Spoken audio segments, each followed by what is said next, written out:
Bon, on va commencer déjà par ces témoignages de notre maman. Merci beaucoup, maman. Alors, on va l'appeler maman Fatou. C'est une maman de la team qui est au Maroc. Alors, maman Fatou, c'est une jeune femme. Je ne sais pas à quel âge, 34 ou 36 ans, je ne sais plus. C'est une jeune femme. C'est d'un bon temps. Bref. Maman Fatou, c'est une maman de la team qui témoigne Dieu. Elle est née en Côte d'Ivoire. Elle est née d'une famille musulmane. Donc, née grandie en Côte d'Ivoire, elle a grandi vraiment dans les normes musulmanes et tout ça. Mais quand elle grandissait, elle a rêvé Jésus. Un jour, Jésus, c'est mort. Elle est musulmane. Elle sait qu'il y a les chrétiens, il y a les musulmans. Un jour, elle a rêvé Jésus. Elle a dit Jésus. Elle dit plein Jésus. Oh, bon, sans plus. Et puis, en grandissant, elle a commencé à s'intéresser aux amis chrétiens et tout ça. Bon, elle savait qu'ils ont leur Dieu là, Jésus. Elle est musulmane et tout ça. Bon, sans plus. Donc, elle a toujours su que les choses de Jésus là, ça existait. Elle a rencontré l'amour en Côte d'Ivoire d'un jeune garçon qu'on peut appeler, on peut l'appeler qui, par exemple, Thierry. Thierry, c'était un chrétien. Thierry est parti draguer une musulmane. Il y a des garçons aussi courageux. Donc, vous les chrétiens, vous voyez vraiment une fille musulmane, vous partez la draguer. Comment vous pouvez être courageux comme ça? Thierry est parti draguer Fatou. Il a fait les avances. Fatou aussi a accepté. Fatou, une musulmane, elle sait que chez eux, on va les faire marier à son cousin. Elle est partie accepter Thierry en coulisses. Donc, ils ont commencé une relation de causer, pas de piétinement. Causer, donc Thierry la suit. Elle sait que Thierry est intéressé à elle. Donc, Thierry lui dit que non, lui, il va aller en Europe, il va aller se chercher, patati patata, il va aller au Maroc. Fatou reste en Côte d'Ivoire, elle termine les études, bon, ça ne donne pas, je crois qu'elle habitait chez sa tante, hein, si j'ai bonne mémoire. Elle habitait chez sa tante, en tout cas, il y a une tante dans son histoire. Elle habitait chez sa tante. Elle habitait chez sa tante, c'était compliqué pour elle et tout. Fatou s'est battue, a fait des économies, a quitté la Côte d'Ivoire et est partie suivre son chéri Thierry au Maroc. Quand elle arrive là-bas, chez eux, bien sûr que c'est le scandale. En plus, elle a fui pour un chrétien et tout. Donc, elle est partie vivre en fornication, officiellement. Donc, Thierry fait maintenant l'effort de vouloir venir se présenter chez eux. La famille de Thierry vient demander des pardons. Non, Thierry est avec Fatou là-bas, vraiment ouvrez la route, il ne faut pas en vouloir à Fatou. Oh, nous sommes des musulmans, Fatou, c'est une mauvaise fille. Donc, la tante l'a maudite, elle me fait honte, je l'ai élevée, patati patata. Ah, Fatou est arrivée au Maroc.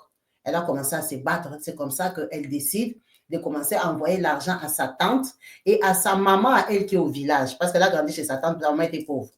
À sa maman qui est au village. Donc, elle prend soin des deux personnes. Et au Maroc, là, elle travaillait comme ménagère. Ils sont en train de regarder les terrains pour voir comment ils peuvent sortir du Maroc pour venir en Europe. Donc, c'est vraiment au Maroc que Fatou décide de devenir chrétien. Ce n'est pas par amour, hein. C'est parce qu'elle avait rêvé Jésus quand elle était petite. Dans son rêve, Jésus lui avait fait du bien ou un truc comme ça, dans son rêve. Donc, Thierry, là, qui est chrétien, ce n'est pas un frère. C'est seulement un garçon qui vient te dire que moi, je suis chrétien. Ce n'est pas un frère qui part à l'église. Non. Oh, Thierry, c'est un vivant, il boit sa bière tranquille. C'est un garçon normal. Mais seulement, si tu lui demandes, il prie ou il va te dire que je suis chrétien. Donc, Fatou est devenue chrétienne elle-même. Comment? En écoutant les publications, les vidéos, les témoignages, seulement comme on fait comme ça, les partages. Fatou a commencé à regarder chrétien sur YouTube. C'est comme ça qu'elle est devenue chrétienne. Elle-même, on ne l'a pas prêché que, oh, elle est partie à une église, on l'a fait tomber. Non, non. C'est elle-même, elle avait l'amour de ça. Parce que son gars même, il n'est pas pratiquant vraiment. Donc, au début, elle priait ses prières musulmanes. Après, elle termine toute la journée, elle écoute les chansons des chrétiens, elle regarde les vidéos des pasteurs. Donc, elle connaît beaucoup des pasteurs parce qu'elle, elle suivait seulement. Elle suivait seulement. Elle a commencé à apprendre à prier elle-même, commencé à apprendre les prières des combats elle-même, seulement là-bas au Maroc. Donc, elle reste avec Thierry. Elles font 2 ans de relations. Donc, elle maîtrise un peu le Maroc. Elle est très économe parce qu'elle a 2 charges. Et sa tante qui râle et sa maman au village. Donc, elle doit garder l'argent et tout. Elle s'est battue. Elle payait les études à son cousin, le fils de sa tante. C'est comme ça que Fatou tombe enceinte. Fatou tombe enceinte. Un jour, elle est au travail, là-bas au Maroc, chez leur madame, là. Elle est en train de nettoyer les baies vitrées et tout ça. Elle dit, Maraka Bibi, dans la maison d'autrui des Marocains, je suis en train de nettoyer la baie vitrée comme ça, pas face à face avec un hibou. Un hibou, l'hibou vraiment te regarde. Oh, elle dit, elle a essuyé la vitre, elle dit, oh, ça c'est l'hibou, non? L'hibou la regarde, elle aussi elle regarde l'hibou, l'hibou la regarde. Elle a dit, au nom de Jésus, elle chasse l'hibou, l'hibou la regarde, elle chasse, sors, au nom de Jésus, pas l'hibou, et tout ça. L'hibou n'est pas parti, l'hibou est resté seulement comme ça, pas l'hibou est parti. Elle a vu seulement l'hibou a tourné, l'hibou est parti. Quand l'hibou part comme ça, elle a dit, Maraka Bibi, tu vois comme on voit dans les films des Nigériens. Je ne sais pas si c'est le stress, si c'est la peur. J'ai eu mal au ventre. Donc, tu sens vraiment que mal au ventre, mais biologiquement, on peut dire c'est le stress parce qu'elle a pensé à 1000 choses. Bon, elle a eu très mal au ventre, puis pas la douleur là est passée. Et elle dit, Seigneur Jésus, ça c'est quoi? Oh, les bouilles me voulaient quoi? Et tout ça. Moi, vraiment, vous n'allez pas me manger. Moi, comme si, moi, comme ça. Elle a fait seulement les déclarations, comme nous tous on fait là-bas. Elle a continué son travail. Quand elle continue son travail, elle rentre chez elle, elle raconte à son mari que hey, aujourd'hui je viens à Nibou là comme ça et comme ça. Mais elle rentre le soir. Elle prie, elle met vous voyez les YouTube ici, des hauts prières des psaumes qui chassent les mauvais esprits. Elle met les prières là. Elle ne sait pas trop prier, mais elle écoute les pasteurs qui prient. Donc, elle a mis les prédications. Et tel pasteur comme ça, un jour, il avait fait la prière des combats. Elle met ça et tout ça. Je renonce, j'ai fait comme ça. C'est comme ça qu'elle a commencé à prier elle-même. Donc, elle prie, mais dans son cœur, elle a très peur. Elle a peur, elle demande à ce que Jésus l'aide. Jésus l'aide parce que elle était enceinte, elle n'avait pas dit chez eux. Chez eux, là-bas en Côte d'Ivoire, personne ne savait qu'elle était enceinte. Donc, comment ça s'est passé après? Voilà, elle est enceinte, elle part voir le gynécologue. Le gynécologue dit non, la grossesse, ça va, ta grossesse n'a pas de problème, tu vas accoucher, toi tu es jeune, bon, il n'y a pas de souci. Donc, on va dire que c'est docteur Maman Marina. Bonjour, Maman Marina. Maman Marina, c'est ça son docteur qui l'a su. Maman Marina l'a rassuré, il n'y a rien, la grossesse, échographie, en tout cas, nothing, everything is fine. Elle a dit que Jésus m'a gardé, Jésus m'a protégé, ma grossesse n'a pas de souci. Donc, elle travaille jusqu'à 7 mois, 8 mois, elle fait ses économies. Maintenant, parmi ces économies-là, on va dire, il y a une dame qu'elle connaît là-bas. On peut dire, par exemple, la dame là s'appelle Fatim. Fatim, c'est une dame qu'elle a connue là-bas. Fatim, c'est une musulmane. Fatim vit en couple avec Abdoul. Maintenant, Fatim et Abdoul n'habitent pas dans la même maison. Fatim fait sa colocation ailleurs, Abdoul aussi ailleurs. Mais les gens les connaissent qu'ils sont ensemble. Elle est très organisée. Donc, quand elle est enceinte de 7 mois, la Marocaine lui dit que non, on va t'asseoir parce que la façon que ton ventre est devenu, tu vas accoucher dans ma maison. Tu viendras après l'accouchement. Donc, on va dire qu'elle avait prénom économisé comme, je donne un exemple, 1000 €. Non, 1200 €. Fatim vient. Yo, Fatou. Chez nous, c'est l'amour. Fatou, pardon. Fatou, aide-moi. Prête-moi 1000 €. Fatou, si tu ne prêtes pas, c'est la mort, comme je te dis, la mort chez nous. Donc, le problème de Fatim était trop grave. Fatou a que 1200. Elle lui dit, ma chérie, moi, l'argent que j'ai, c'est seulement l'argent de la layette, l'argent pour accoucher et tout ça. On ne sait jamais. Toi, tu sais que mon mari, c'est Thierry, il se débrouille aussi. C'est lui qui paye la maison, qui fait tout. Moi, je n'ai pas l'argent, je dois. Pardon, Yaya, pardon. Elle prend 1000 € et donne à Fatim. Fatim travaille, hein. Fatim doit donner toutes les assurances. Que si je ne te donne pas maman, en tout cas, tu peux même dire Abdoul. Elle les connaît très bien, ce sont ses amis. Elle a donné, elles se sont convenues que quand je vais accoucher, tu vas me remettre mon argent maximum 2 mois. Donc, elle part, elle reste, elle ne travaille plus. Elle n'a plus l'argent. Elle reste qu'avec les 200 là. Et l'argent qu'elle avait prévu pour envoyer en Côte d'Ivoire. Les jours de l'accouchement. Donc, maman, docteur Marina lui dit que non, tu vas accoucher peut-être le 10 juillet. Le 10 juillet, normalement, tu vas accoucher vers ces dates-là. Ça peut t'attraper les 8, les 9, jusqu'à, en tout cas, les 12, tu auras déjà accouché. Il n'y a pas de souci dès que tu sens les contractions. Première grossesse, tu viens chez moi.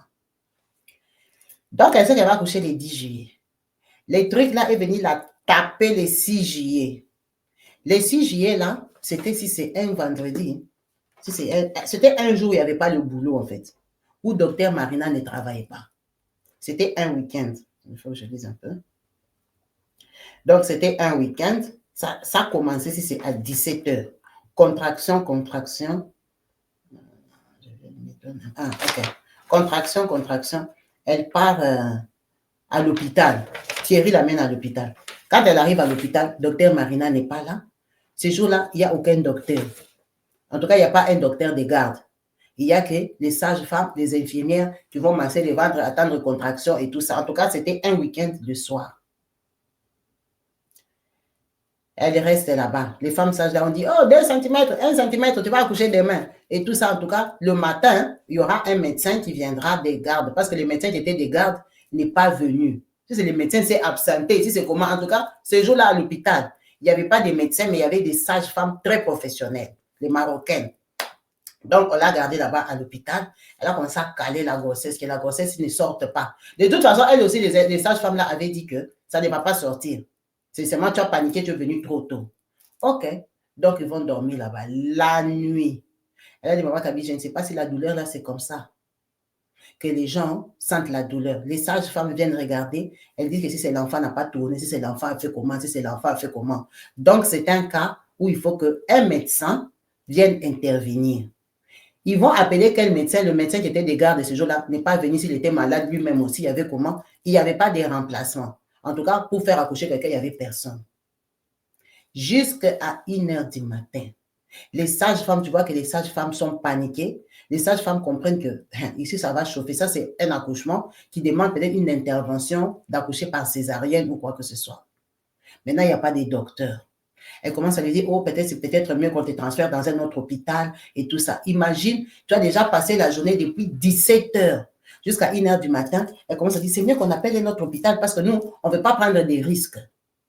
Elle a dit, maman Kabibi, je me suis rappelé de Liboula.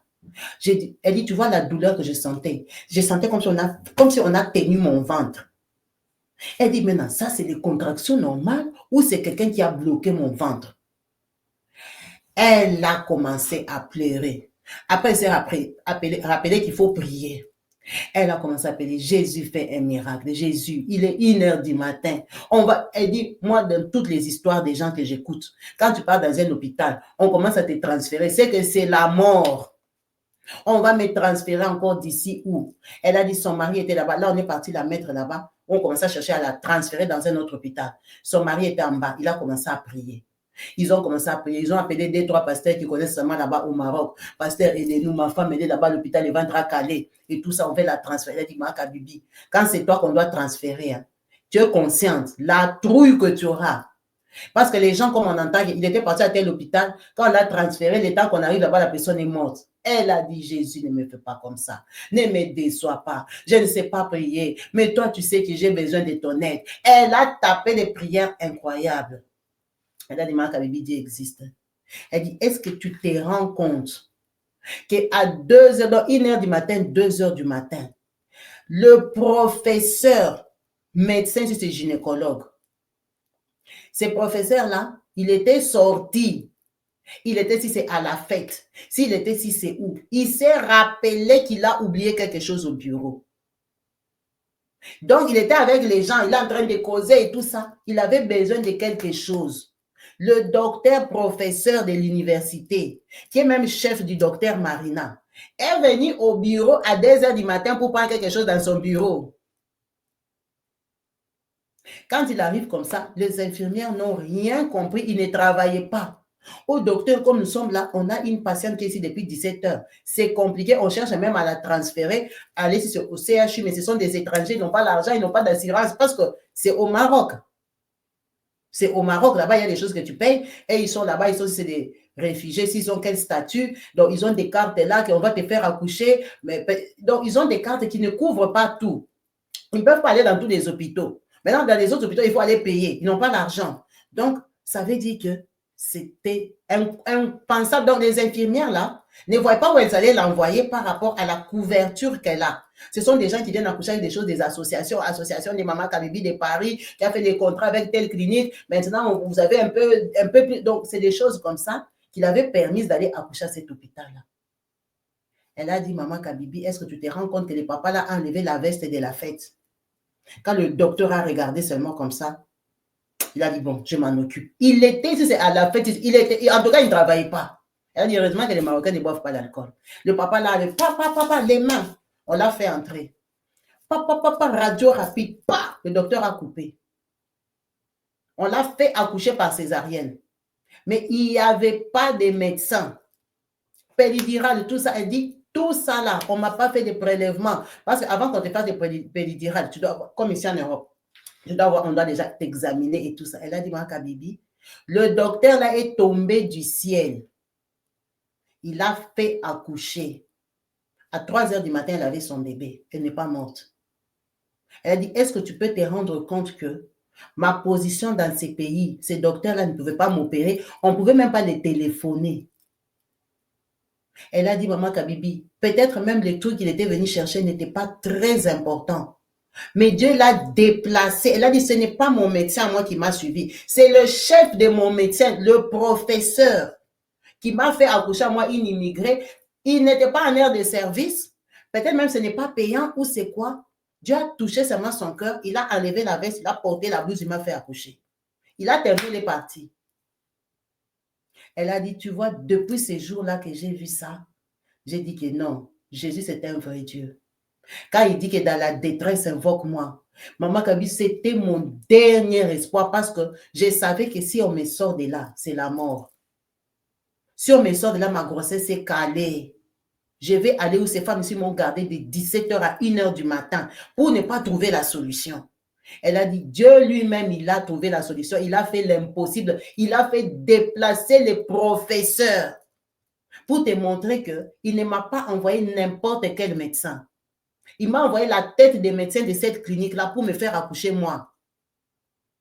En tout cas, c'était son témoignage. Aujourd'hui, cet enfant-là, je crois son enfant a 2 ans ou 3 ans. Son enfant a bien grandi. Et c'est depuis lors-là qu'elle a quitté vraiment. Bon, de toute façon, elle était déjà chrétienne à sa façon, mais elle a tout fait pour apprendre des enseignements et tout ça. Il faut comprendre, c'est une maman musulmane. Elle ne prie plus trop musulman, elle prie chrétien, hein? Elle prie comme une chrétienne, elle suit les enseignements. En tout cas, je ne sais pas si elle est baptisée ou quoi que ce soit, mais en tout cas, elle est chrétienne. Elle est devenue chrétienne. Et c'est à cause de ça, là, ce qui s'était passé à l'hôpital, qu'avec son mari, ils ont commencé maintenant à prier. Parce que son mari, l'intelligence était finie. Tu as pris l'enfant d'autour de la Côte d'Ivoire pour venir la tuer au Maroc. Tu vois un peu les problèmes que tu auras. Déjà que le Maroc, ce n'est pas facile. En tout cas, aujourd'hui, ils sont devenus vraiment croyants avec son mari. Elle vient même d'accoucher son 2e enfant. Elle a accouché son 2e enfant. Je ne sais pas si tu m'as dit que tu vas me témoigner pour le 2e enfant, mais elle a 2 enfants maintenant. Ça, c'était le témoignage du premier enfant, la façon que Dieu avait fait grâce, c'est qui a fortifié sa foi. C'est qui lui a montré vraiment que ce n'est pas le niveau des prières, des récitations des versets. Elle a dit, moi, Maman Kabibi, j'ai regardé YouTube.